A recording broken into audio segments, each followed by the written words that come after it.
ஒரு காட்டுல ஒரு முனிவர் இருந்தார். ஒரு நாள் அவரை தேடிட்டு 4 பேர் வந்தாங்க. சுவாமி, எங்களுக்கு ரொம்ப நாளா ஒரு சந்தேகம்னாங்க. என்னன்னு கேட்டார். இந்த உலகத்துல எவ்வளவோ காரியங்கள் நடக்குது, எது நியாயம் எது அநியாயம் அப்படின்னு புரிஞ்சுக்க முடியலன்னாங்க. அது யாராலையும் புரிஞ்சுக்க முடியாதுன்னார் முனிவர். வந்தவங்களுக்கு ஆச்சரியமா போச்சு, ஒரு மாதிரியா பார்த்தாங்க. இத முனிவர் கவனிச்சார். சரி, புறப்படுங்க என்னோடன்னார். எங்கன்னு கேட்டாங்க. இப்போ உங்க 4 பேரையும் ஒரு புஷ்பக விமானத்துல அழைச்சிட்டு போறேன். இந்த உலகத்துல சர்வசாதாரணமா நடக்கக்கூடிய ஒரு காட்சியை உங்களுக்கு காட்ட போறேன். நீங்க பார்க்க போற அந்த காட்சி நியாயமா அநியாயமா அப்படிங்கறத என்கிட்ட சொல்லணும். நீங்க சரியான பதில் சொன்னா புஷ்பக விமானத்துல தொடர்ந்து பிரயாணம் பண்ணலாம். தவறான பதில் சொன்னா இந்த புஷ்பக விமானம் உங்களை கீழே தள்ளி விட்டுரும் அப்படின்னார். 4 பேருக்கும் பயம்தான். இருந்தாலும் முனிவர் கூப்பிடுறாரு அப்படின்னு சொல்லி புறப்பட்டாங்க. அவங்க எல்லாரும் புறப்பட்டு ஒரு காட்டு வழியா போயிட்டு இருக்கிறாங்க புஷ்பக விமானத்துல. அங்க நடக்கிற ஒரு காட்சியை காட்டுறார் முனிவர். அதோ அங்க பாருங்கன்னார். அந்த விமானத்துல இருந்தபடியே எல்லாரும் கீழே குனிஞ்சு பாக்குறாங்க. அங்க ஒரு தாய் புலி அப்பதான் குட்டி போட்டிருக்கு. குட்டிகளை ஈன்ற உடனே பசிக்கு இறை தேடி அந்த பக்கமா வருது. அதே நேரம் ஒரு தாய் மான், அதுவும் அப்பதான் குட்டி போட்டிருக்கு. அதுவும் இதே மாதிரி குட்டிகளை ஈன்ற உடனே பசிக்கு இறை தேடி அந்த பக்கமா வருது. இப்ப அந்த புலி அந்த மானை அடிச்சு போட்டுடுது. அதுவும் சாப்பிடுது, குட்டிகளுக்கும் கொடுக்குது. இப்போ அந்த புலி குட்டிகள் முகத்துல மகிழ்ச்சி, தாயை இழந்த அந்த மான் குட்டிகள் முகத்துல துக்கம். இப்போ அந்த முனிவர் 4 பேர்கிட்டையும் கேட்கிறார், நீங்க இங்க பாத்தீங்களே, இதுல எது நியாயம் எது அநியாயம்? ஒவ்வொருத்தரா சொல்லுங்க. உங்க பதில் சரியில்லைன்னா இந்த விமானம் உங்களை கீழே தள்ளி விட்டுரும். சொல்லுங்க பார்க்கலாம்னார். முதல்ல ஒருத்தன் சொன்னான், அந்த புலி செஞ்சது சரிதாங்க. அது பசிக்கு அதுதான் ஆகாரம். தன்னுடைய பசிக்கு தானே இறை தேடிக்கிட்டுது. அதுல என்ன தப்பு? அவ்வளவுதான். அதனால புலி செஞ்சது நியாயம்தான் அப்படின்னா. அவ்வளவுதான், அந்த விமானம் அவனை அப்படியே கீழே தள்ளி விட்டுட்டுது. அதனால அவன் கொடுத்த பதில் சரியில்லை அப்படிங்கிறது புரிஞ்சு போச்சு. இப்ப 2வது ஆளு சொன்னான், புலி செஞ்சது பாவம், அந்த தாய்மான் என்ன தப்பு பண்ணிச்சு? இப்ப அந்த குட்டிகளுக்கு யாரு ஆதரவு? அதனால புலி செஞ்சது அநியாயம் அப்படின்னா. அவ்வளவுதான், அவனையும் கீழே தள்ளி விட்டுடுது அந்த விமானம். இந்த பதிலும் சரியில்லை அப்படின்னு ஆயிட்டுது. இப்ப 3வது ஆள் வந்தான். முதல்ல 2 பேரு கீழே விழுந்ததை பார்த்துக்கிட்டு இருந்தான். அதனால அவன் சொன்னான், ரெண்டுமே நியாயம்தாங்க. புலி இறை தேடினதும் இயற்கை, அதுக்கு மான் இறையானதும் இயற்கை. அதனால இதுல ஒன்றும் தப்பு இல்லைன்னா. அவ்வளவுதான், அவனையும் அந்த விமானம் கீழே பிடிச்சி தள்ளி விட்டுது. இப்ப 4வது ஆள் வந்தான். முனிவர் கேட்டார், நீயாவது சொல்லுப்பா, இந்த செயல்ல எது நியாயம்னார். அவன் தெளிவா பதில் சொன்னான். அதாவது என்ன சொன்னான்னா, எனக்கு தெரியல அப்படின்னா. அவனை விமானம் கீழே தள்ளல, சௌரியமா அழைச்சிட்டு போயிட்டுது. இவனும் பிரயாணம் சௌக்கியமா பண்ணானா. ஆக இதுதான் சரியான பதில்ங்கிறத முனிவர் உணர்த்தினார். இந்த கதையிலிருந்து நாம புரிஞ்சுக்க வேண்டியது என்னன்னா, இந்த உலகத்துல எவ்வளவோ காரியங்கள் நடக்குது. அதெல்லாம் ஏன் அப்படி நடக்குதுங்கிறதுக்கு எப்பேற்பட்ட பண்டிதராலும் பதில் சொல்ல முடியாது. தெரியாததை தெரியாதுன்னு ஒத்துக்கிட்டா வாழ்க்கை பிரயாணம் சுகமா இருக்கும். அதனால தேவையில்லாத விஷயங்களை புரிஞ்சுக்கிறதுக்கு நேரத்தை செலவு பண்ணிட்டு இருக்க கூடாது.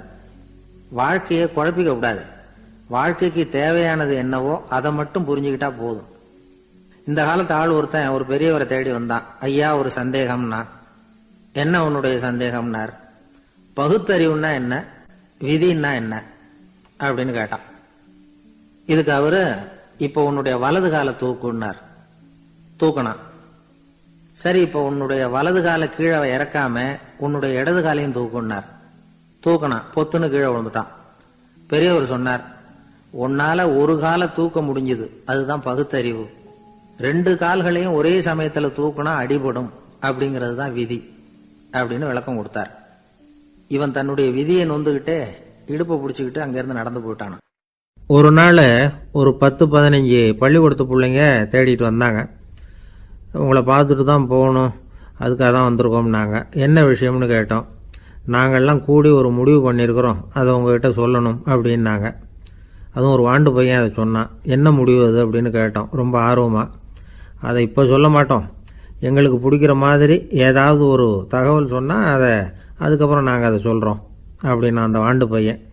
சரி சின்ன பையன்கிட்ட இன்னைக்கு வசமாக மாட்டிக்கிட்டோம் அப்படின்னு நினச்சிக்கிட்டு அவங்களுக்கு தகுந்த மாதிரி ஒரு கதை சொல்ல ஆரம்பித்தோம். அது என்ன கதைன்னா, ஒரு பெரிய காடு, அதில் பலவிதமான மிருகங்கள். அந்த காட்டுக்கு ஒரு சிங்கம் தான் ராஜா. எப்பவும் காட்டுக்கு அது தானே ராஜா. ஒரு பெரிய யானைக்கு இது பொறுக்கலை.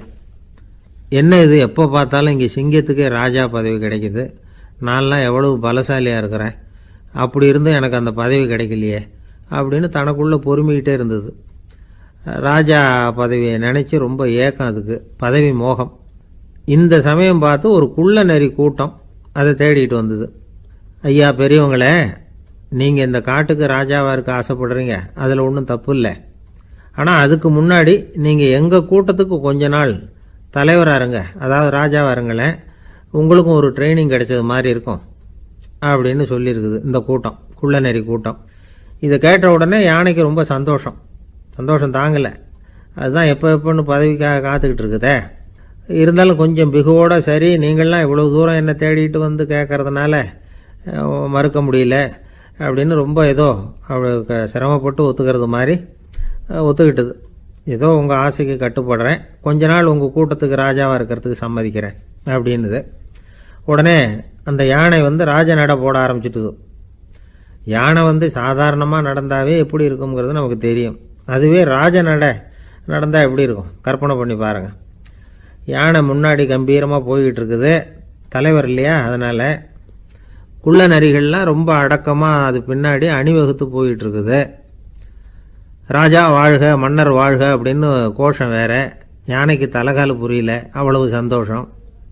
அந்த யானைக்கு செருக்கு ஆணவம் எல்லாம் ஏற்பட்டு போச்சு. அதுக்கப்புறம் அது தரையை பார்க்குமா, நிமிர்ந்து நடக்க ஆரம்பிச்சுட்டுது. தரையை பார்க்குறதே இல்லை. அப்படி போயிட்டுருக்கிறப்போ ஒரு சதுப்பு நிலத்தில் திடீர்னு காலை வச்சுட்டுது. அவ்வளோதான், கால் உள்ளே போட்டுது. இன்னொரு காலை எடுத்து வச்சுது, அதுவும் உள்ளே போட்டுது. அந்த 2 காலையும் எடுக்கிறதுக்காக அடுத்த 2 காலையும் அழுத்துச்சு, அதுவும் உள்ளே போக ஆரம்பிச்சுட்டுது. இப்போ 4 காலம் வசமாக சேத்துல அழுந்தி போச்சு, எடுக்க முடியல. குள்ள நரிகள்லாம் அதை சுற்றி சுற்றி வந்தது. சிலது சுற்றி நின்று டான்ஸ் ஆட ஆரம்பிச்சுட்டுது யானையை பார்த்துட்டு. இதை யானை பார்த்தது. என்ன இது, தலைவர் நான் தவிச்சிக்கிட்டு இருக்கிறேன், தொண்டர்கள்லாம் சுற்றி நின்று வேடிக்கை பார்த்துக்கிட்டு இருக்கிறீங்க, டான்ஸ் ஆடுறீங்க அப்படின்னு கேட்டுதான். தொண்டர்களே, தலைவர் நான் தவிச்சிக்கிட்டு இருக்கிறது உங்களுக்கு தெரியலையா? இப்போ உடனே உங்கள் தலைவரை காப்பாற்ற வேண்டியது உங்கள் கடமை இல்லையா அப்படின்னு கத்துச்சான் அந்த யானை. குள்ள நரிகளில் ஒன்று முன்னாடி நின்று அந்த யானையை பார்த்து தான், தலைவரே எங்களுக்கு ரொம்ப நாளாக ஒரு ஆசை, அந்த ஆசையை நிறைவேற்றிக்கிறதுக்காகத்தான் உங்களை எங்கள் தலைவராக ஏற்றுக்கிறோம்னு சொன்னோம் அப்படின்னு தான். என்ன ஆசைன்னு கேட்டிருக்கு யானை. யானை கறி சாப்பிட்டு பார்க்கணுங்கிறது எங்களுக்கு ரொம்ப நாளாக ஆசை, அது இன்றைக்கி தான் நிறைவேற போகுது அப்படின்னு தான் அந்த நரி. இதை கேட்ட உடனே அந்த யானை அப்படியே மூர்ச்சி ஆகிட்டு தான். நரிகள்லாம் அது மேலே ஏறி குதற ஆரம்பிச்சுட்டு தான். பதவி மேலே இருந்த பேராசை அந்த பலசாலியான யானையையே மாட்டி விட்டுட்டுது பார்த்தீங்களா அப்படின்னு சொல்லி முடித்தோம் இந்த கதையை அந்த சின்ன பிள்ளைங்கக்கிட்ட. சரிங்க, இப்போ நாங்கள் உங்களை தேடி வந்த விஷயம் என்னங்கிறத சொல்லவா அப்படின்னா ஒரு வாண்டு பையன். சீக்கிரம் சொல்லு தம்பி, சஸ்பென்ஸ் தாங்கலை அப்படின்னோம். அவன் மெதுவாக எங்களை பார்த்து சொல்கிறான், எங்களுக்கு கொஞ்ச நாள் நீங்கள் தலைவராக இருந்தால் தேவலை அப்படின்னார் இவர். ஒரு ஊரில் ஒரு கோயில் இருந்தது, ரொம்ப பழைய கோயில். உள்ளே போகிறதுக்கே பயமாக இருக்கும், எந்த நேரத்தில் இடிஞ்சு விழுந்துருமோ அப்படிங்கிற பயம். அப்படி இருந்ததுனால யாரும் துணிஞ்சு சாமி கும்பிடுறதுக்கு அங்கே போகிறதில்ல. கோயிலுக்கு வர்ற கூட்டம் கொஞ்சம் கொஞ்சமாக குறைய ஆரம்பிச்சுட்டுது. கோயில் நிர்வாகிகள் எல்லாரும் கூடி உட்காந்து பேசினாங்க, என்ன பண்ணலாம்னு யோசனை பண்ணாங்க. எந்த இடம் மோசமாக இருக்கோ அந்த இடத்த பழுது பார்த்தாங்க. அங்கங்க வர்ணத்தை பூசி கொஞ்சம் அழகுபடுத்தி பார்த்தாங்க. ஏதோ இந்த ஊரில் கோயில்னு ஒன்று இருக்கு, அது மக்களுக்கு தெரியணும் அப்படிங்கிறதுக்காகத்தான் இப்படிலாம் பண்ணாங்க. இருந்தாலும் கோவில் இருக்கிற நிலைமை மக்களுக்கு தெரியும், அதனால அங்கே வர்றது குறைச்சிக்கிட்டாங்க அவங்க. ஒரு கட்டத்தில் யாருமே வர்றதில்லை, நிலைமை அந்த அளவுக்கு ஆயிட்டுது. மறுபடியும் கோவில் நிர்வாகிகள் கூட்டம் நடந்தது. இந்த கூட்டம் கூட கோயிலுக்கு உள்ள நடக்கல, இடிஞ்சு விழுந்துருமோங்கிற பயம். அதனால வெளியில தான் உட்காந்து கூட்டத்தை நடத்தினாங்க. ஏன்னா உள்ள போறதுக்கு அவங்களுக்கும் துணிச்சல் கிடையாது, எந்த நேரமும் விழுந்துரும் போல இருந்தது அது. அது வழியா போறவங்க கூட வேகமா அந்த இடத்த கடந்து போக ஆரம்பிச்சுட்டாங்க. கோவில் நிர்வாகிகள் வெளியில உட்காந்து கூட்டம் போட்டாங்க இல்லையா, அந்த கூட்டத்துல 4 தீர்மானங்களை நிறைவேற்றினாங்க.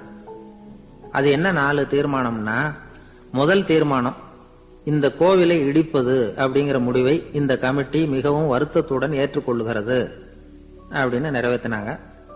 இதுக்கு பதிலா இன்னொரு கோவிலை உடனடியாக கட்டி முடிச்சுடணுங்கிறது 2வது தீர்மானம். 3வது தீர்மானம் என்ன தெரியுமா? பழைய கோவிலின் கதவுகள், அதிலிருந்து பிரிச்சு எடுக்கிற செங்கல், இதையே புது கோவில் கட்டுவதற்கு பயன்படுத்தி கொள்ள வேண்டியது. பழைய கோவில் இருந்த மாதிரியே அதே வடிவத்தில் புது கோவிலையும் கட்ட வேண்டியது. பழைய கோவிலின் அஸ்திவாரத்தை அப்படியே வச்சுக்கிட்டு அதுக்கு மேல நாம கோயிலை கட்டிக்க வேண்டியது. இதுதான் 3வது தீர்மானம். இதையும் கமிட்டி முழு மனசோட ஏத்துக்கிட்டது. இது வரைக்கும் சரி. இப்ப அந்த கமிட்டி 4வதா ஒரு முக்கியமான தீர்மானத்தை கொண்டுகிட்டு வந்து அதையும் ஏகமனதா நிறைவேற்றி விட்டது. அது என்ன தீர்மானம்னா, புதிய கோவில் கட்டி முடிக்கிற வரைக்கும் பழைய கோவிலை இடிக்கிறதில்லை அப்படிங்கிற தீர்மானம். எப்படி இருக்குது பாருங்க இது. பழசை இடிக்காத வரையில அதே இடத்துல புதுசா எப்படி கட்ட முடியும்? பல விஷயங்கள்ல நாம நடந்துகிற முறையும் இப்படிதான் இருக்குதான். வாழ்க்கையில முன்னேறணும்னு ஆசைப்படுவோம். அதே நேரத்துல அந்த முன்னேற்றத்துக்கு எது தடையா இருக்கோ அதை விட்டு விடுறதுக்கும் மனசு வராது. என் கூட வேலை பார்க்குறப்போ ஒரு அம்மா இருந்தாங்க. அவங்க எப்போதும் அவங்க வீட்டுக்காரர் படத்தையே வச்சுருப்பாங்க, கையில் பத்திரமா வச்சுருப்பாங்க. அவ்வளவு மரியாதை மதிப்புன்னு சொல்லி நாங்கள்லாம் அவங்கள பெருசாக நினைப்போம். இது எதுக்குமா அவங்க வீட்டுக்காரர் படத்தை பத்திரமா இல்லை கையிலேயே வச்சுருக்கீங்களே, ஆஃபீஸுக்கெல்லாம் எடுத்துகிட்டு வந்து வச்சு அடிக்கடி எடுத்து பார்த்துக்குவாங்க. அவ்வளவு பிரியமா அவங்க வீட்டுக்காரர் இல்லை. ஆமாம், எனக்கு ஏதாவது பிரச்சனை வந்துவிடுதுன்னா உடனே எங்கள் வீட்டுக்காரர் படத்தை எடுத்து பார்ப்பேன். பரவாயில்லையே இப்படி ஒரு இதா? ஆமாம், இதை பார்த்துட்டு நினச்சிக்குவேன், இதை விட பிரச்சனை வேறு என்ன இருந்துட போகுது உலகத்தில் அப்படின்னு நினச்சிக்குவேன். உடனே எனக்கு எல்லாம் போயிடும் அப்படின்ட்டு தான். அப்படி ஒரு அம்மா இருந்தாங்க, இப்போ இருக்காங்க, வேலை பார்த்துக்கிட்டு இருக்காங்க. அப்படிலாம் இங்கே இருக்கிற தாய்மார்கள், பெண்கள் யாராவது அப்படி கூட பண்ணலாம். எப்போதுமே உங்கள் வீட்டுக்காரர் படத்தை கையில் வச்சுக்கோங்க. அது ஒரு யோசனை, குடும்பம் குதூகலமாக இருக்கிறதுக்கு அது ஒரு யோசனை. அதே மாதிரி இவங்களும் அவங்க படத்தை வச்சுக்கலாம், வச்சுக்கிட்டு பிரச்சனை வரும்போது பார்த்துக்கணும். இதை விட நமக்கு என்ன வந்துட போகுது பெருசா அப்படி தான் இருக்கணும். குடும்பம் நல்லபடியாக இருக்கணும்னா அதுக்கு இப்போ சொல்லுவாங்க, கடவுளே ஒரு வீட்டு கணவன், வீட்டு தலைவர் கனவுல வந்தாராம். கடவுள் இது மாதிரி உன்னை விட்டுட்டு உங்கள் குடும்பத்தை உன்னையெல்லாம் விட்டுட்டு போக போகிறேன்னா, அதனால் ஏதாவது வரம் வேணும்னா கேட்டு போய் வாங்கிக்கோ அப்படின்னு கடவுள் சொன்னாராம் இந்த குடும்ப தலைவர்கிட்ட. அவருக்கு என்ன கேட்குறதுன்னு புரியல. கடவுள் விட்டுட்டு போகிறேங்கிறார், ஏதாவது வரம் கேட்டுக்கோ அப்படின்னு நம்ம என்ன பண்ணுறது, என்ன கேட்குறதுன்னு ஒன்றும் புரியல. குழம்பிக்கிட்டு இருந்தான் அந்த ஆள் கனவுல. இப்போ கடவுள் சொன்னாராம், சரி நீ ரொம்ப குழப்பமாக இருக்க, நாளைக்கு மறுபடியும் உன் கனவுல வரேன், அதுக்குள்ளே நீ முடிவு பண்ணி வை, உனக்கு என்ன வரம் வேணுமோ கேட்டு வாங்கிக்கோ, உனக்கு வரம் கொடுத்துட்டு நான் போயிடுறேன், உன்னை விட்டுட்டு போகிறதா நான் முடிவு பண்ணிட்டேன் அப்படின்ட்டுருக்காரு கடவுள். சரி ஒரு நாள் அவகாசம் கொடுங்க, நாளைக்கு நான் அதுக்குள்ளே முடிவு பண்ணி வைக்கிறேன்ட்டு அவர் வந்தார். மறுநாள் முழிச்சுக்கிட்டார். முழிச்சுக்கிட்டு மனைவி மகன் மக்கள் எல்லாரையும் கூப்பிட்டார், குடும்பத்தில் எல்லாரையும். இப்படி வாங்க, இது மாதிரி நேற்று கனவுல வந்தார் கடவுள், நம்மளை விட்டுட்டு போக போகிறாராம், என்ன வரம் வேணும்னு கேட்டு வாங்கிங்கோ அப்படின்னு இப்போ சொல்லிட்டார். என்ன கேட்குறதுன்னா அப்படின்னு அந்த கணவன் கேட்குறான். இந்த மனைவி சொல்கிறாங்க, என் உடம்பு பூரா நகையாக இருக்கணும் அப்படின்னு கேள் அப்படின்ட்டுருக்கு. அதுக்குள்ளே அந்த ஒரு பொண்ணு ஓடி அப்படிலாம் கேட்காதப்பா கடவுள்கிட்ட, இப்போ இருக்கிற சொத்து எவ்வளோ இருக்கோ அதுபோல் இன்னொரு பங்கு வேணும்னு கேள் அப்படின்னு. அந்த பையன் அவன் வேறு சொன்னான், அவன் அது நமக்கு இது போல் ஒரு 10 பங்காவது வேணும், 2 பங்களா கார் வேணும் அப்படின்னு அவன் ஒரு லிஸ்ட்டை கொடுத்தான். இவர் என்ன கேட்குறதுன்னு முடிவு பண்ணுறதுக்குள்ள அங்கே வேலை செய்கிற அம்மா, ஒரு வயசான அம்மா வந்திருக்கு, வேலை செய்கிற அம்மா. அது சொல்லிச்சான் இவர்கிட்ட, தப்பாரு கடவுள்கிட்ட அப்படிலாம் கேட்காதப்பா, நாளைக்கு வரும்பொழுது என்ன வர வேணும்னா எங்கள் குடும்பத்தில் எல்லாரும் அன்பாக இருக்கணும், பாசமாக இருக்கணும்னு கேட்டு வாங்கிக்கோ வரத்தை. அன்பு பாசம் குடும்பத்தில் எப்போதும் நிலவணும்னு கேட்டு வாங்கிக்கோ, வேற எல்லாம் நம்ம பார்த்துக்கலான்னு இந்த பெரியம்மா சொல்லிச்சான். மறுநாள் அதேமாதிரி படுத்து தூங்கினார். கடவுள் கனவுல வந்தார். கேட்கும்பொழுது இவர் சொன்னாராம், ஐயா எனக்கு எங்கள் குடும்பத்தில் நாங்கள் கணவன் மனைவி புள்ள குட்டி எல்லாம் பாசமாக இருக்கணும், அன்பாக இருக்கணும், இதுதான் எங்களுக்கு வர வேணும் அப்படின்னு கேட்டாராம். இவர் கேட்டதும் கடவுள் தலையை சொரிய ஆரம்பிச்சிட்டாராம். ஏன் என்ன யோசிக்கிறீங்கன்னு கேட்டிருக்காரு. நீங்கள் அன்பாக பிரியமாக இருந்தீங்கன்னா அப்புறம் ஏன் நான் உங்களை விட்டுட்டு போக போகிறேன், நான் ஏற்கனவே இல்லைங்கிறதுனால தான் உங்களை விட்டு போகலாம்னு முடிவு பண்ணியிருந்தேன். இப்போ நீங்கள் ஏற்கனவே பாசமாக இருந்தீங்கன்னா நான் இனிமேல் போக மாட்டேன், அதனால் ஏன் முடிவும் மாற்றிக்க வேண்டியது தான், உங்கள் கூட தான் இருக்க போகிறேன்னாராம். இப்படி ஒரு கதை சொல்லுவாங்க. அதனால் ஒரு குடும்பத்தில் அந்தந்த உறவு முறைகள் சரியாக இருக்கிற வரைக்கும் எல்லாம் நல்லாயிருக்கும். அங்கே தான் இறைவன் வாழும் இல்லம்ங்கிறாங்களே, அதுதான் அது. அதில் அந்த குடும்ப தலைவருங்கிறவர் கணவன் அப்படிங்கிறதுனால அவருக்கு தான் பொறுப்பு. அவருக்கு நிறைய சகிப்புத்தன்மை வேணும், கோபம் வரக்கூடாது, யார் என்ன சொன்னாலும் போன. சில கணவன்மார்கள் வந்து எது சொன்னாலும் மனைவி வந்து தட்டுறதில்லை. அங்கே போனால் போவாங்க, எதுக்கு போக சொல்கிறேன்னு கேட்குறதில்ல, போகிறது. இங்கே வான்னா வர்றது. திருவள்ளுவர் மனைவி இருந்தாருன்னு சொல்கிறாங்கல்ல, அது மாதிரி. அது எப்படின்னா ஒருத்தர் சொன்னார், அது அப்படி இல்லை, அதுக்கு ஒரு கதை சொன்னார். ஹிட்லர் வந்து வந்தாராம் ஒரு தடவை. ஒரு பெரிய கப்பல் மேலே, கப்பலுடைய மேல் தளத்தில் ஹிட்லர் வந்துக்கிட்டு இருக்கார். ஒரு இங்கிலீஷ் கேப்டன் எதிரில் நிற்கிறான். அவனுக்கு பெரிய ஆச்சரியம், இந்த ஆள் எப்படி இப்படி ஒரு தனி மனிதனாக இருந்துக்கிட்டு உலகத்தையே இப்படி இந்த பாடுபடுத்துகிறார் அப்படின்னு சொல்லி, உன்னுடைய வெற்றிக்கு என்ன காரணம்னு கேட்டாராம் அந்த இங்கிலீஷ் கேப்டன். இப்போ ஹிட்லர் சொன்னாராம், என்னுடைய வெற்றிக்கு காரணம் என்கிட்ட வேலை செய்கிற ஊழியர்கள். நான் கிழிச்ச கோட்டை தாண்ட மாட்டாங்க, நான் என்ன சொல்கிறேனோ அதை உடனே செய்வாங்க, ஏன் எதுக்குன்னு எதிர்த்து பேச மாட்டாங்க, அதுதான் என்னுடைய வெற்றிக்கு காரணம் அப்படின்னு சொல்லி அதை நிரூபித்து காட்டுறேன் பார் அப்படின்னு சொல்லி கையை தட்டினாராம் ஹிட்லர். உடனே ஒரு சிப்பாய் அங்கேருந்து வந்து லெஃப்ட் ரைட்னு போட்டு வந்து சல்யூட் பண்ணி நின்னான். உடனே ஹிட்லர் சொன்னார், நீ அப்படியே இந்த கப்பல் மேல் தளத்துலேருந்து அப்படி கடலில் விழுந்து செத்து போடா அப்படின்னு பொத்துன்னு குதிச்சுட்டான். எதுக்கு சொல்கிறேன் என்ன இதில், உடனே குதிச்சு செத்து போட்டான். இவருக்கு பெரிய ஆச்சரியம் கேப்டனுக்கு. ஹிட்லர் சொன்னார், இதுதான் என்னுடைய வெற்றிக்கு காரணம், தப்பார் இன்னொருத்தனை கூப்பிட்றேன் அப்படின்னு தட்டினா, இந்த பக்கத்துலேருந்து ஒருத்தன் வந்தான், லெஃப்ட் ரைட்னு வந்து நின்னா, நீ இப்படி குதிச்சு செத்து போடா அப்படின்னு பொத்துன்னு குதிச்சுட்டான். எதுக்கு போக சொல்கிறீங்கன்னு ஒன்றுமே கேட்கல, குதினா உடனே குதிச்சுட்டான். அப்போ ஹிட்லர் சொன்னார், இதே மாதிரி என்னுடைய ஒவ்வொரு ஊழியர்களும் இருக்கிறாங்க, நானும் ஊழியர்களை இழக்கிறதுக்கு தயாராக இல்லை, தப்பார் தயாராக இருப்பேன் எப்போதும், தப்பார் இன்னொருத்தர் தட்டுறேன்னு இன்னொருத்தர் வந்தார். எதிர்த்தாவில் இருந்து ஒருத்தன் லெஃப்ட் ரைட் சல்யூட் அடித்தான். நீயும் குதிச்சு செத்து போடான்ருக்கார் ஹிட்லர். இவனால் பொறுக்க முடியல, இந்த இங்கிலீஷ் கேப்டன் அனாவசியமாக ஒவ்வொருத்தனாக குதிச்சுட்றானேன்னு சொல்லி ஓடி போய் அவனை குதிச்சிட்டான். குதிக்கிறதுக்கு முன்னாடி பிடிச்சி தனியாக எடுத்துகிட்டு போட்டான். தனியாக எடுத்துகிட்டு போய் அந்த சிப்பாய்கிட்ட கேட்டாரான் அந்த இங்கிலீஷ் கேப்டன், ஏன்ப்பா அந்த ஆள் குதிக்க சொல்கிறான்னா நீ ஏன் எதுக்குன்னு கேட்குறது இல்லையா, உடனே குதித்து செத்து போகிறீங்களே, இதெல்லாம் என்ன அநியாயம் அப்படின்ட்டுருக்கான் அந்த இங்கிலீஷ் கேப்டன் கையை பிடிச்சிக்கிட்டு. உடனே அந்த சிப்பாய்க்கு கோவம் வந்துட்டு தான், உடையா கையை, இவன்ட்ட வேலை பார்க்குறத விட உழுந்து செத்து போகலான்னு நான் குதிக்கிறான், என்ன அனாவசியமாக எதுக்கையாக இருக்க சொல்கிறேன் அப்படின்னு சொல்லி குதிச்சுட்டானா. அதனால் இந்த உடனே சொல்கிறத செய்கிறாங்க பாருங்கள், அவங்கள நம்பக்கூடாது. கணவன்மார்களுக்கு ஒரு எச்சரிக்கை, சொல்கிறத உடனே செஞ்சுருவாங்க மனைவி, நீ அங்கே போனால் போவாங்க வரணும் அந்த ஹிட்லர் மாதிரி நினைக்கிறாங்கன்னு அர்த்தம். இதுகிட்ட பேசிக்கிட்டு இருக்கிறத விட சொல்கிறத செஞ்சுட்டு போடுவோமே, அப்படி சமாளிக்கிற கணவன்மார்கள் உண்டு. குடும்பத்தில் வந்து அப்படிலாம் இருந்து சமாளிக்கிறாங்க. குடும்பத்தில் ஒருத்தர் அனுசரிப்பு தன்மைங்கிறது ரொம்ப அவசியம். கணவன் மனைவின்னா அனுசரித்து போகணும்னு சொல்லுவாங்க. அதாவது ஒரு கணவன் அதுக்காக தான் அந்த காலத்துலலாம் ஒரு வீட்டுக்கு வந்து மாப்பிள்ளை தேடுறதுங்கிறது ஒரு பெரிய குடும்பத்தை நிர்வகிக்கிற அளவுக்கு ஒரு கணவனாக வரக்கூடிய எப்படி இருக்கணும் அப்படின்னா, அந்த காலத்தில் புலி வேட்டைக்கு போகணும். ஒரு பொண்ணுக்கு மாப்பிள்ளை தேடுறதுன்னா நம்ம தமிழ் பழக்கம் என்னென்னா, காட்டுக்கு போய் ஒரு புலியை வேட்டையாடிட்டு வரணும், அந்த புலி பல்லு அல்லது நகத்தை கொண்டுட்டு வரணும் அந்த இளைஞன், அதை வந்து வீட்டில் கொடுப்பான், அதை தான் கட்டி அதை வந்து இதாக கட்டுவாங்க, மாலையாக போடுவாங்க, தாலியாக கட்டுவாங்க. அதாவது வீரம் இருக்கா பையனுக்குன்னு பார்ப்பாங்க. ஒரு பொண்ணு வேணும்னா நீ முதல்ல வீட்டுக்கு பொண்ணு கேட்க போகக்கூடாது, காட்டுக்கு போகணும், போய் புளியை கொண்டு வா, அதுக்கப்புறம் தான் உனக்கு பொண்ணு அப்படின்னு சொல்லுவாங்க. இப்போவெல்லாம் ஏன் போகிறது இல்லைன்னா, இப்போலாம் ஒருத்தனை வந்து காட்டுக்கு போய் புலிப்பல் கொண்டு வான்னா புலி தான் மாப்பிள்ளையாக வரும், அதனால தான் இப்போ போகிறதில்ல யாரும் காட்டுக்கு. அப்போ வந்து பெண்களும் வந்து ரொம்ப வீரமாக இருந்தாங்க. பெண்கள் மூலம் அந்த காலத்தில் எப்படின்னா, முறத்தாலேயே புலியை துரத்துவாங்களாம். நம்ம பழைய பாட்டிலெல்லாம் பார்த்துருப்பீங்க, முறத்தால் புலியை விரட்டினாங்கன்னு வரும் பழைய பாட்டு. ஒரு அந்த அளவுக்கு பெண்களுக்கு வீரம். இப்போ கல்யாணம் ஆகி இந்த காலத்தில் ஒரு கணவனை வந்து விரட்டிட்டு வந்தாங்களாம் முறத்தை எடுத்துக்கிட்டு, ஒரு மனைவி. அவன் பயந்துட்டு வெளில ஓடி வரான், பின்னாடி முறத்தை எடுத்துகிட்டு அந்த அம்மா ஓடி வருது. இவனை தனியாக பிடிச்சி கொண்டு போய், என்னப்பா இந்த மனைவிட்டு இப்படி பயந்து ஓடி வரையே, முறத்தால் துரத்துறா இப்படி வரையே அப்படின்னு தான் அவன் அப்படியே தடுமாறிக்கிட்டு, அதெல்லாம் ஒன்றும் இல்லை, அவன் என்ன புலியாக நினைக்கிறா அப்படின்னு ஒரு பெருமையாக சொல்லிட்டானான். அந்த காலத்தில் புலியை தான் முறத்தால் விரட்டினாங்க, இப்போ புருஷனை விரட்டுறாங்க அப்படின்னு சொல்லி. அப்படி அந்த காலத்தில் வந்து கணவனுக்கு ஒரு குடும்பத்தை நிர்வகிக்கிற திறமை இருக்கா, உடல் வலிமை தான் முக்கியம்.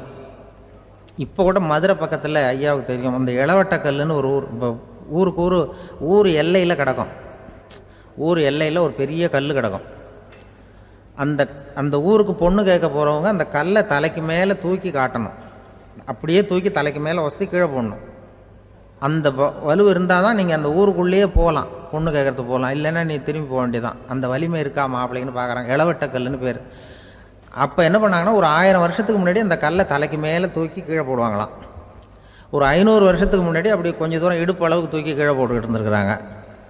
அதுக்கப்புறம் ஒரு 100 வருஷத்துக்கு முன்னாடியெல்லாம் அப்படி முழங்கால அளவுக்கு அப்படி தூக்கி போட்டால் போகிறோம்னு வச்சுருந்தாங்களாம். இப்போ நான் அந்த ஊருக்கு என் கூட பழனிசாமின்னு ஒருத்தர் இருக்கார். அவர் போய் உனக்கு எப்படிப்பா இந்த ஊரில் கல்யாணம் ஆச்சு அப்படின்னா, இப்போலாம் நாங்கள் தொட்டு கும்பிட்டா போகிறோம், அதை அசைக்கிறது கூட இல்லை. அப்படி ஆகிட்டுது. ஒரு குடும்பத்தை கணவனாக வரப்போகிறவனுக்கான தகுதி அந்த காலத்தில் அப்படி இருந்துதான். அப்படி இப்போ கணவன் தேர்ந்தெடுக்கிறது, குடும்பத் தலைவனை தேர்ந்தெடுக்கிறது ஒரு பெரிய காரியம். ஒரு பெரிய செல்வந்தர் போட்டி வச்சாராம். ஒரு நீச்சல் குளம், அதில் யார் வேணாலும் குதித்து அந்த பக்கம் போய் கரையிடலாம். அந்த நீச்சல் குளத்தில் விஷப்பாம்புலாம் கிடக்கு. யார் துணிஞ்சி அந்த விஷப்பாம்பு இருக்கிற குளத்தில் குதித்து அந்த பக்கம் போய் கரையேறானோ அவனுக்கு ஒரு 100 ஏக்கர் நிலம் கொடுப்பேன், அது வேண்டான்னா ஒரு 1000 ஆடு கொடுப்பேன், அதுவும் வேண்டான்னா என் பொண்ணை கொடுப்பேன் அப்படின்னு போட்டி வச்சார்.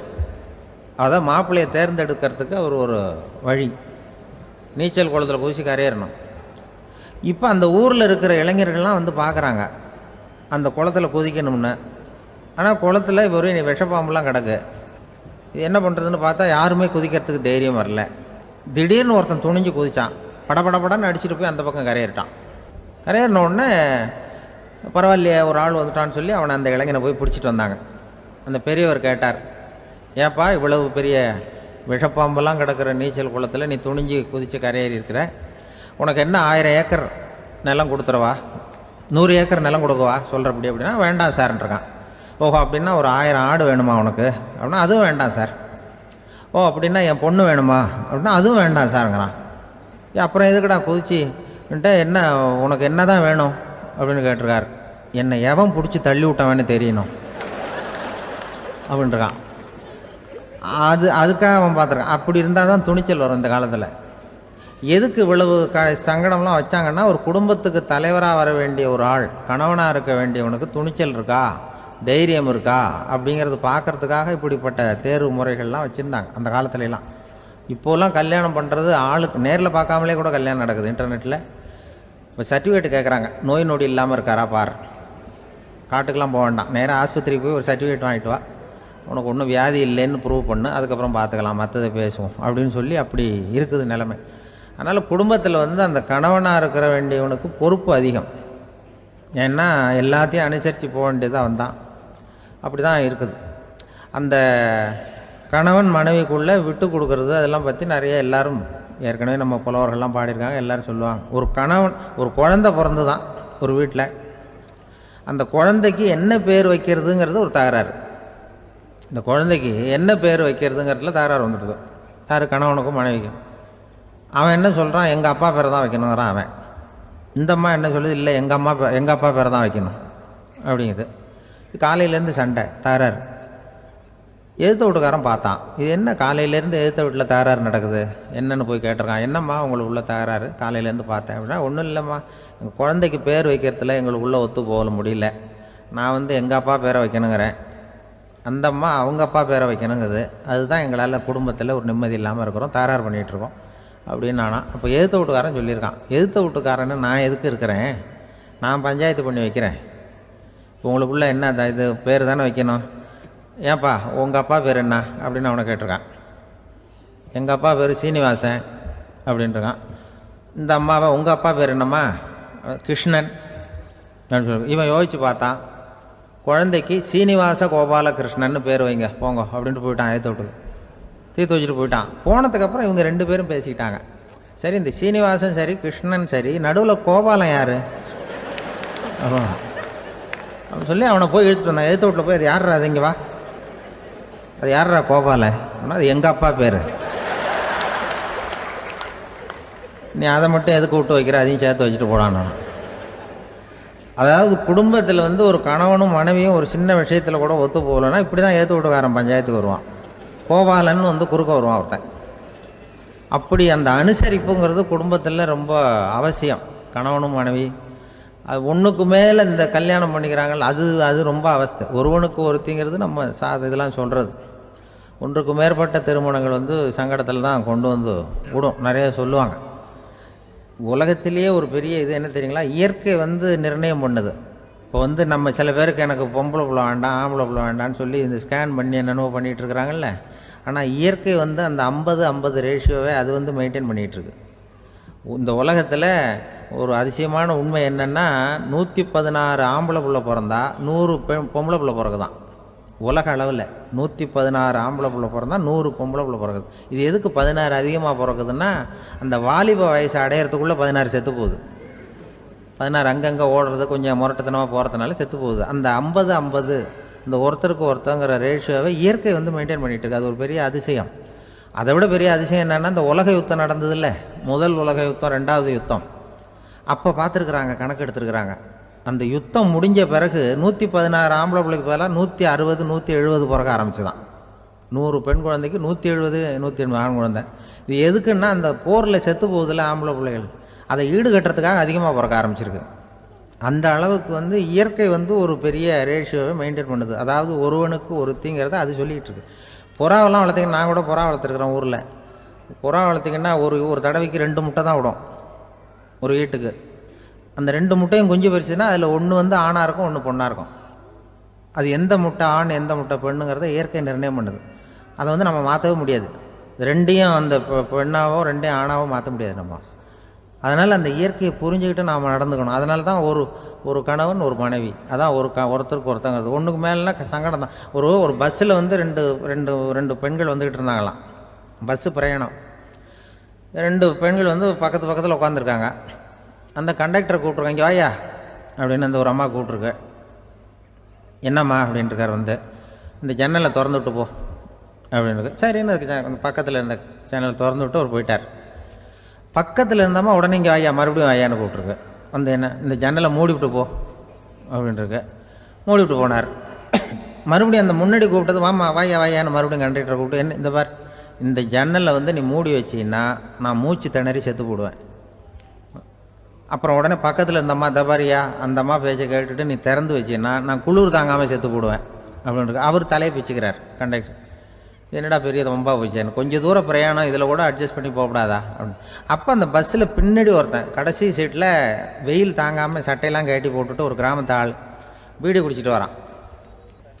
அவர் கூப்பிட்ருக்கான் அந்த ஆள், அந்த கண்டக்டர், இங்கே வாயா அங்கே என்ன தகராறு அப்படின்னு. அந்த எதிர்த்து வீட்டுக்காரன் வந்தானே முன்னாடி பஞ்சாயத்துக்கு, அது மாதிரி கண்டக்டர் இங்கே வாயா, அவன் ஏன் நீ என்ன சொல்ல போகிற அப்படின்ட்டு வந்திருக்கான்.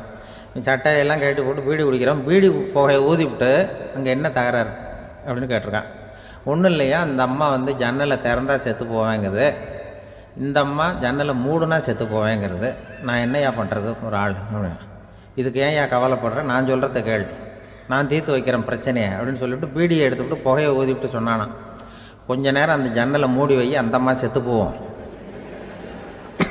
அப்புறம் திறந்து வை, இந்த அம்மா செத்து போவோம், நாம் நிம்மதியாக போகலாம் அப்படின்னு சொல்லிட்டு பீடி குடிக்க ஆரம்பிச்சிட்டான். அவருக்கு கோவம் வந்துட்டுது கண்டக்டருக்கு. உனக்கு என்னையா நீ பாட்டுக்கு சொல்லிட்டு போடுவ, அந்த 2 அம்மாவும் செத்து போச்சுன்னா அவங்க வீட்டுக்காரனுக்கெல்லாம் யார் பதில் சொல்கிறது அப்படின்னா, கவலையே படாத, 2 பேருக்கும் நான் தான் வீட்டுக்காரன். அதனால தான் அந்த யோசனையை சொன்னேன் அவங்ககிட்ட.